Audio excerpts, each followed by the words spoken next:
Tantor Audio, a division of Recorded Books, presents A War Made in Russia by Sergei Medvedev. Translated by Stephen D.L. Narrated by Daniel Henning. Introduction. Method in this madness. 1. My favorite subject in school was history. We were taught by Galina Rudolfovna. She was very strict, had a veritable beehive hairdo, wore glasses as thick as the bottom of a bottle, and spoke in a dogmatic manner. She also happened to be the leader of the school's Communist Party cell. Marxist ideology was the white charger on which she rode, and in triumphant tones she expounded to us the indestructible logic of Marx's version of history.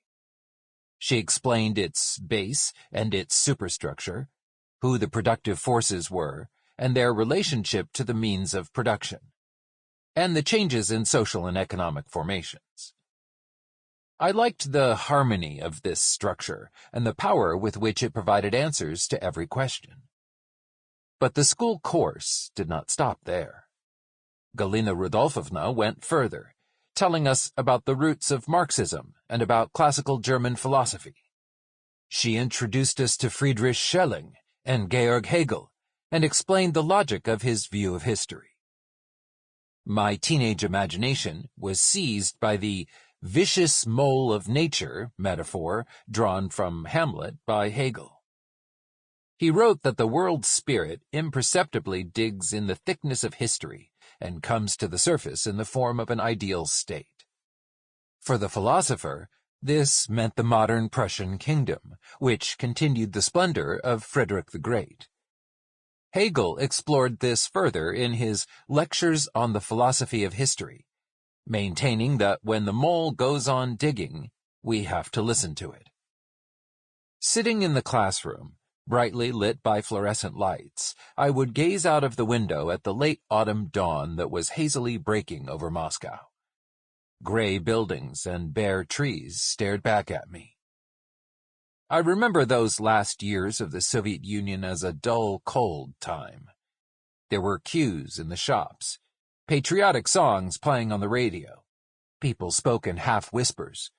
The grown-ups talked about nuclear weapons, academician Andrei Sakharov, the war in Afghanistan. Cemeteries in Moscow were filling up with rows of fresh graves of lads in paratrooper berets, only a little older than I was. And my classmates and I understood that it was essential that we moved on to higher education so that we could defer military service. In November that year, 1982, Leonid Brezhnev died, and he was followed by a procession of different general secretaries. The Soviet Union entered a shadow world. The country died after a few more years, suddenly expiring, as often seems to happen to the state in Russia. It went out with a whimper, not a bang. But those school lessons on Hegel's philosophy stayed with me, as did the Shakespearean image of the mole of nature, and the desire to listen to its relentless digging, and to search for the logic in historical events.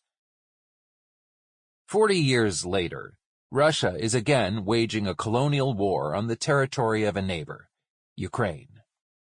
Once again, patriotic songs are being heard. The rows of graves are lengthening.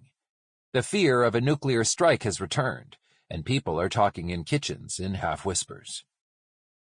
People were expecting this war. British and American intelligence warned it was going to happen, yet even so, hardly anyone believed that in the 21st century a major state, a member of the UN Security Council, would up and invade a neighboring country with large army units comprising some 250,000 people to try to seize its territory and depose the lawful government. It was as if we were still in the depths of the 20th century, or perhaps more accurately, the 15th or 16th centuries. Europe had seen nothing like this since 1945. If we look a little wider, we can remember only Saddam Hussein's invasion of Kuwait in August 1990. The war that Russia started in Ukraine in 2022 is a massive geopolitical rift and has signaled the collapse of the whole international security system. It is a tragedy for Ukraine, but also a disaster for Russia, which has been torn away from the global community, and now the country is in freefall.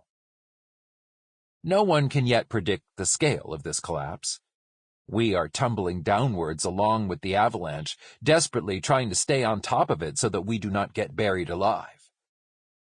There is a great temptation to put this down to the madness of one man, who stamped on the edge of a dangerous cliff and set off this avalanche. Or to blame the Russian elite, who are mired in a swamp of resentment and an inferiority complex. We could just call it all Putin's war, or the post-empire syndrome, but that would be retreating from my objectivist view of history.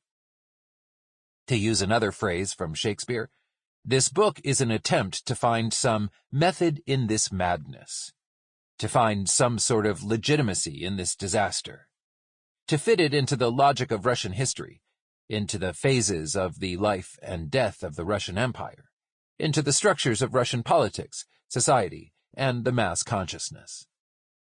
In other words, it is an attempt to discover the objective nature of this war.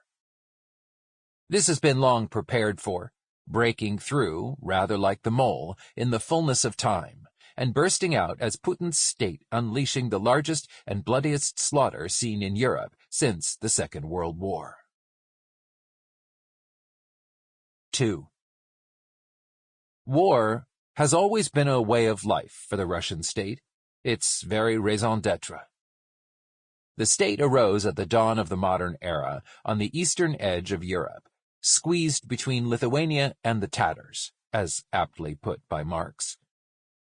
It had constant battles with the expanding empires of the West on one side, and with the horsemen of the Eurasian steppe on the other. Looking westwards, the state's principal task was predominantly one of defense. For centuries, it had to beat back attacks by European armies. In the 17th century, there were the Poles and the Lithuanians. It was the Swedes in the 18th.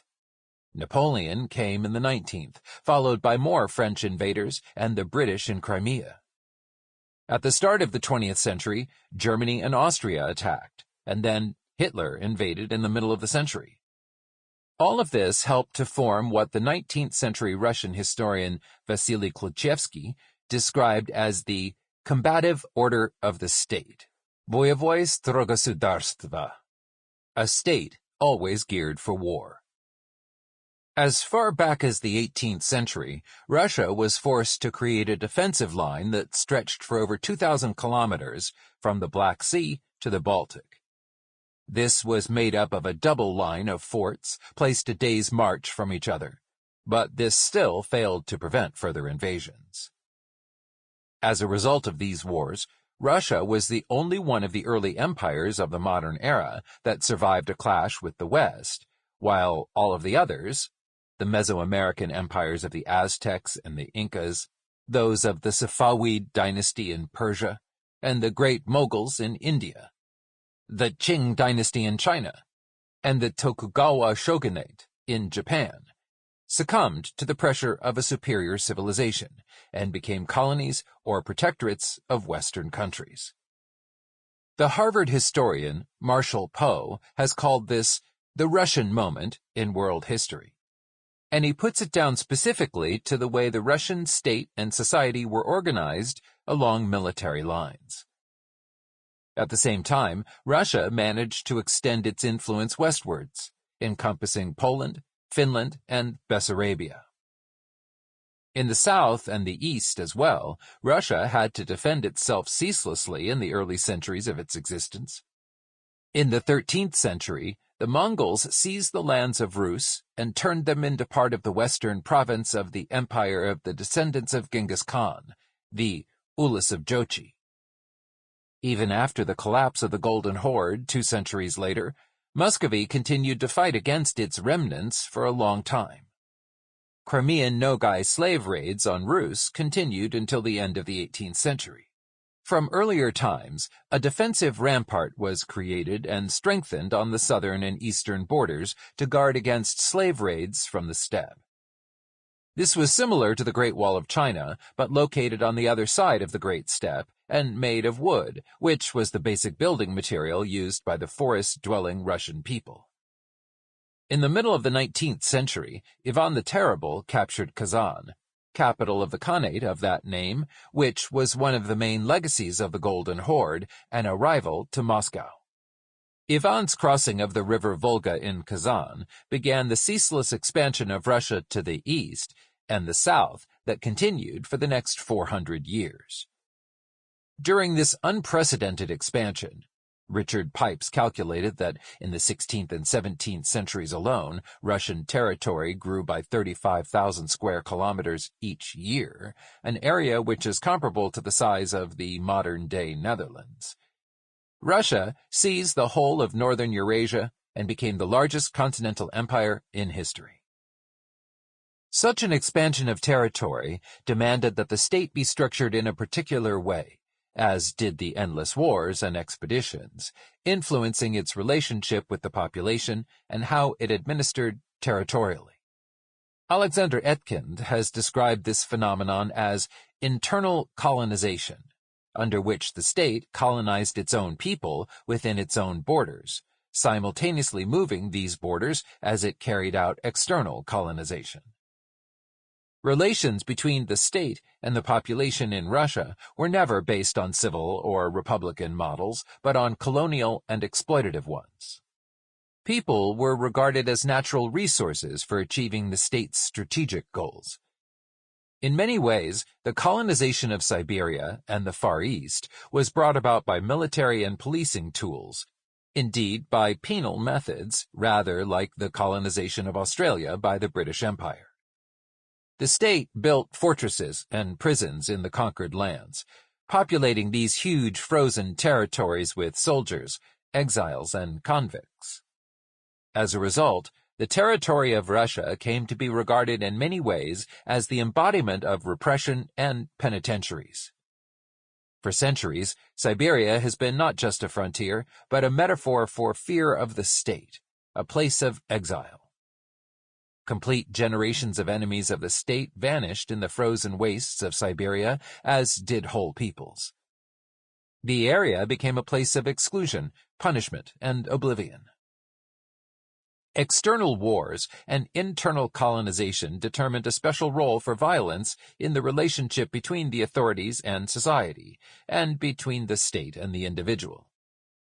The whole territory of Russia became one of surveillance and police control, with virtually no place for civil organization or local autonomy. The military feudal structure that developed in Russia meant that the basic function of the landed gentry was a military one. The noblemen received land from the state in order to breed recruits for the army and to report for duty with weaponry, horses, and all the accompanying baggage when the sovereign called. A militarized elite developed in the country. From birth, a nobleman was assigned to a particular regiment. It is only from the second half of the 18th century that the nobility had the opportunity to perform regular civil service. For a large part of the population, war became a routine, everyday activity, and the risk of being killed helped to form the well-known Russian sense of fatalism, the habit of gambling with fate. Yuri Lotman, who has researched Russian culture in the 18th and 19th centuries, has written about this, citing it as evidence of the Russians' passion for card games and duels, so richly depicted in classical Russian literature. This combative order of the state, described by Kluchevsky, led to the popular role of the special services and the secret police as the custodians of state violence. With few institutional checks and balances placed upon them, they were granted unhindered access to the supreme power and gained a disproportionate influence over state policy. In Stalin's USSR, this led to mass terror wielded by the state security services. In effect, the Soviet Union became a terrorist state institutionalizing the state's war against its own population and the empire's against the outside world. From a mere instrument of the state, violence turned into its prime function. Mikhail Gorbachev tried to break this mold by lessening the world's fear of Russia, allowing for the breakup of the Soviet Empire in Eastern Europe and the growth of national self-awareness in the republics of the USSR itself, and carrying out an unprecedented reduction in both Soviet nuclear and conventional strength. But his attempts were half-hearted, as were the subsequent reforms carried out by Boris Yeltsin. In dismantling the structures of imperial domination, they failed to touch the apparatus of internal violence, notably the KGB, or, as it has renamed itself in modern times, the FSB. It has maintained its previous functions, its leverage, and its way of thinking, and it has wormed its way organically into the new market structure of post-Soviet Russia as one of the main entrepreneurs of violence.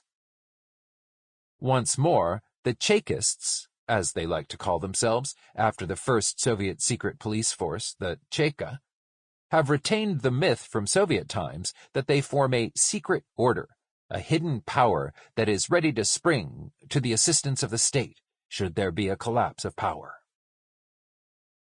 The year 1999 crept on. Russia had experienced a stormy decade of post-communist transformation that had been labeled the Wild 90s. In 1998, the country had suffered a profound economic crisis. On 17 August, the government announced that it was defaulting on its short-term debt. By the end of the year, the ruble had tumbled to a third of its previous value, people's standard of living had fallen dramatically, and the banking system was paralyzed. Boris Yeltsin, who had survived a quintuple heart bypass operation, effectively vanished from the scene and was spending long periods away from the Kremlin. His press secretary constantly used the euphemism that he was working with documents. Having been scared by the default, Yeltsin's family, that is, his daughter, his future son-in-law, and his close circle of officials and oligarchs, were concerned about the transition of power and the guarantee of their own security, and were feverishly seeking his successor. Public opinion polls showed that the people were demanding stability, a strong state, and a tough leader. A healthy, teetotal, middle-aged male, perhaps a general with combat experience, or a representative of the special services, an intelligence officer. The figure who embodied that strong man image demanded by the people and Yeltsin's entourage was the barely noticed executive director of the FSB, a colonel, one Vladimir Vladimirovich Putin. In August 1999, Yeltsin appointed him as acting head of the government of Russia and named him as his successor. The night of New Year's Eve, 1999, as the millennium crept closer, Yeltsin announced his resignation, and Putin became acting president. In March 2000, he was elected president. A new century had begun in Russia, along with a new political era. 3. One of the key questions that this book is trying to answer is the war in Ukraine Putin's personal war, or is it all of Russia's war? Or, more broadly, is the present regime a random occurrence, created by one man, or the natural consequence of Russia's long-term evolution? In their 2019 book, Putin versus the People, The Perilous Politics of a Divided Russia, the political scientists Sam Green and Graham Robertson go for the second option. We need to think not of Putin's Russia, but of Russia's Putin. We need to understand that Putin is not above the country. He is of the country, of its politics, its society, and its history. Incidentally, almost 20 years ago, in 2005, the writer Viktor Pelevin, who's known for his aphorisms on contemporary Russian life, said that Russia had found its national idea. That's what Putin is. The question about Putin is, first and foremost, a question about identity. In a time of multiple ruptures, the collapse of the Soviet Empire and of the socialist economy, the crisis of traditional values, and the onslaught of the global world, Russia was facing a deep identity crisis. The values of the communist system had rotted and sunk into the past, and the global market had not proved to be a worthwhile replacement, and the Russian idea was simply the pipe dream of some bearded freaks. Instead, Putin started to push the idea of nostalgia for Russia's great past and for the vanished luster of the empire. Putin was not alone in this appeal to a former greatness. He even anticipated events in other parts of the planet. Trump came along with his message to make America great again. In Britain, Brexit reflected a nostalgia for the country being outside Europe.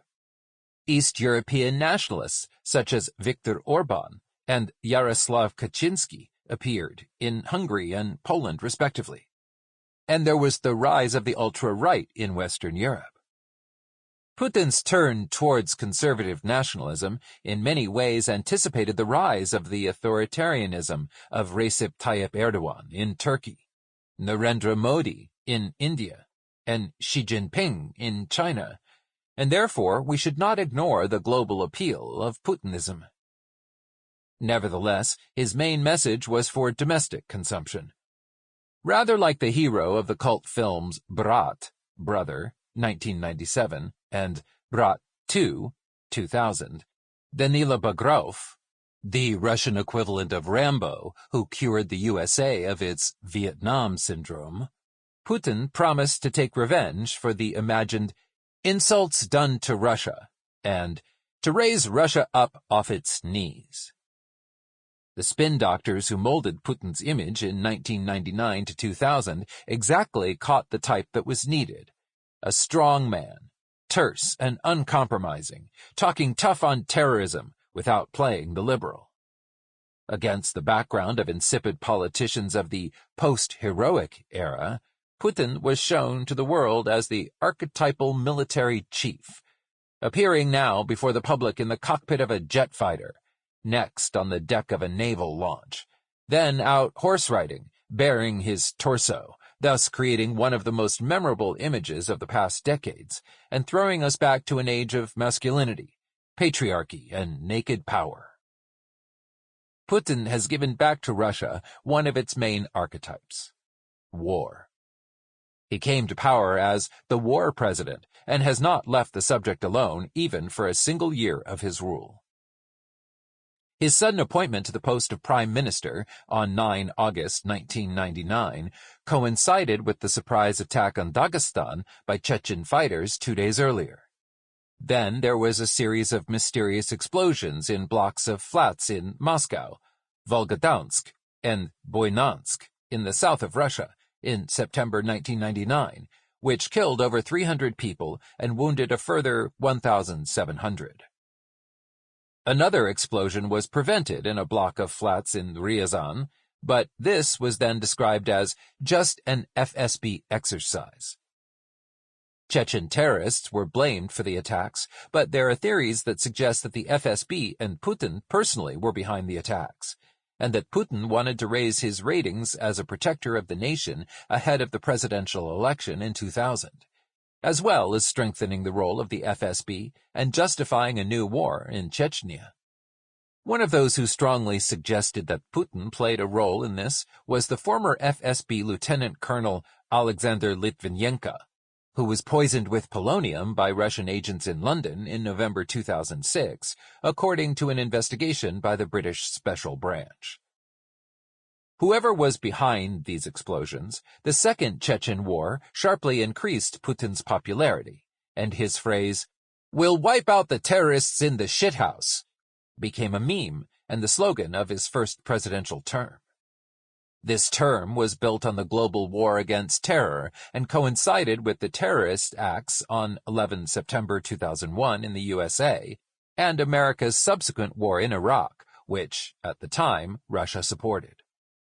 However, This cooperation with the USA ended in September 2004 when Chechen terrorists seized a school in Beslan in North Ossetia.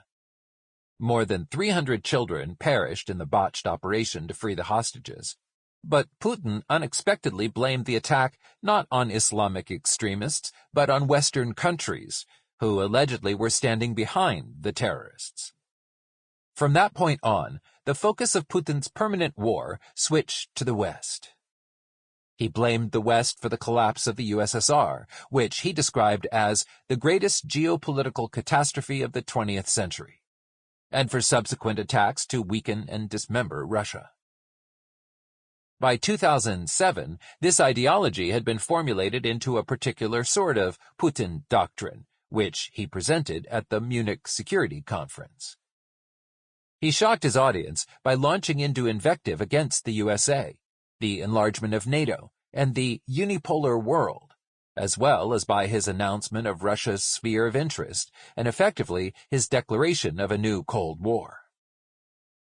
Just 1 year later, in August 2008, Russia attacked Georgia, seizing a part of its territory, South Ossetia, and recognizing the independence of this quasi-state. According to the accounts of insiders, around this time, the minds of the occupants of the Kremlin were gripped by a book by the Russian businessman and politician Mikhail Yuriev, called The Third Empire, Russia as It Should Be. It was a political fantasy, written as an alternative future history. As a result of global wars, by the middle of the 21st century, an authoritarian Russia, led by Emperor Vladimir II, defeats the USA and seizes the whole of Europe, Turkey, and the Middle East. The leadership may not have seen this book as a call to arms, but it was taken as the prophecy of an inevitable war with the West in the 2020s. The occupation of South Ossetia and Abkhazia, followed by the annexation of Crimea and a proxy war in eastern Ukraine, merely convinced the Kremlin of the prophetic nature of the book. To prepare for this future war, a massive rearmament program was launched in Russia from 2011 to 2020 at a cost of $700 billion. Alongside this, a plan for military reform was devised under the guidance of the civilian Minister of Defense, Anatoly Serdyukov, which was intended to enable the transition to a mobile contract army. In 2013, the so-called Gerasimov Doctrine was published, named after the Chief of the General Staff of the Armed Forces, General Valery Gerasimov. This put forward the concept of hybrid warfare, which emphasized, together with military operations, non-military actions such as, among other things, political and diplomatic pressure, information wars, subversion, and the removal of the leadership of an enemy country. But the main change that has happened in Russia over the past 50 years is that war has become the language of everyday life, just as militaristic rituals have become a part of state propaganda and daily routine. On one hand, the cult of the Second World War and the religion of the victory have been endlessly implanted into people's consciousness, and they have become the unofficial state ideology. On the other hand, militarism has crept into every aspect of life, in public celebrations and rock festivals, in shows and cinemas. Everywhere there have been exhibitions of military technology and small arms. Children have been dressed up in army uniforms and have been taught how to assemble and strip down automatic rifles. Even babies have been put in strollers that have been done up to look like tanks. In 2008, military parades began again in Russia, which had not happened since Soviet times, and each year since then, ever heavier military vehicles have appeared on city streets, tearing up the asphalt and the city's infrastructure. Even the ballistic nuclear missile, Topol-M, has been rolled out. Television presenters have positively drooled while talking about nuclear strikes on London and Washington, threatening to turn them into radioactive dust. And in his annual addresses to Parliament, Putin has shown animated films about Russian hypersonic nuclear missiles that can fly right around the globe. As far as the propaganda of war is concerned, Russia has turned into a North Korea of sorts. War has captured the population's imagination. It has become attractive, even sexy. For 2 generations of Sample complete. Ready to continue?